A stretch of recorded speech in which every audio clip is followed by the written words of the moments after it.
Assalamualaikum warahmatullahi wabarakatuh.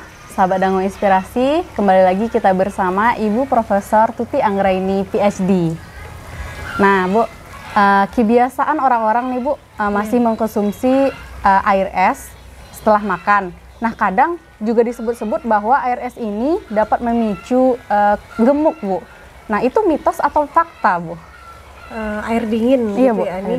Jadi ini air dingin yang mana dulu ya Ani? Jadi misalnya ketika kita bicara air putih ya, air putih dalam keadaan dingin ya apakah menggemukkan?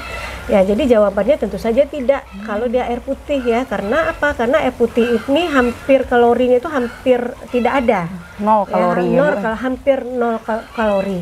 Jadi sementara yang membuat menggemukkan itu adalah ketika kita makan banyak ya. Jadi makan yang mengandung kalori ya, artinya yang bisa diserap oleh tubuh menghasilkan energi ya. Kemudian ketika kita makan berlebih tentu itu akan menyebabkan kegemukan ya. Tetapi kalau memang hanya mengkonsumsi air putih dalam keadaan dingin saja itu tidak akan membuat kegemukan. Kecuali kita mengkonsumsi yang dingin-dingin misalnya minuman-minuman dengan kandungan gula yang tinggi dalam keadaan dingin, nah itunya yang menyebabkan kegemukan karena kebanyakan gulanya barangkali. Jadi tidak pengaruh dingin atau tidak dinginnya itu Ani. Berarti kalau misalnya kita mengkonsumsi makanan dengan air minum putih yang dingin itu tidak masalah. Tidak masalah. Yang salah itu adalah ketika kita mengkonsumsi minuman kaleng yang dingin, itu mungkin itu yang memicu mengandung gemuk. kadar gula tinggi ya. Yang mengandung kadar gula tinggi, apalagi misalnya kita minum teh es tetapi dengan menggunakan banyak gula ya. Gula itulah yang menyebabkan gemuk ya sebenarnya. Menyebabkan kalorinya tinggi, menjadi energi yang tinggi. Tapi sekarang kan orang misalnya ketika kita gula ini kan berfungsi sebagai pemanis ya nih.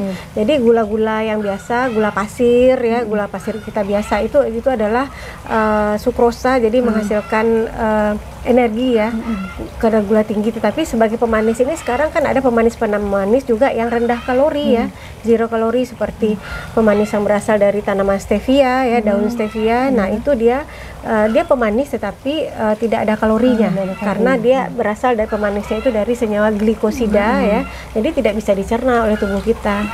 Jadi meskipun ada minuman kaleng ya, tapi kalau minuman kalengnya menggunakan pemanis yang rendah kalori itu tidak akan menghasilkan kalori juga gitu untuk tubuh kita, kecuali memang minum-minuman kaleng yang memang mengandung tinggi kalori ya, tidak gula-gula yang dari stevia dan yang lain itu.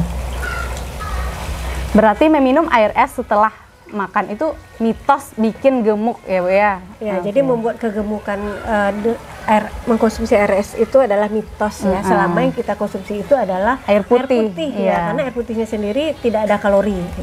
Oke. Terima kasih Ibu infonya. Assalamualaikum warahmatullahi wabarakatuh. Video kami kali ini, terima kasih sudah menonton. Jangan lupa untuk like, komen, dan subscribe untuk mengikuti perkembangan terbaru dari channel ini. Sampai jumpa di video selanjutnya.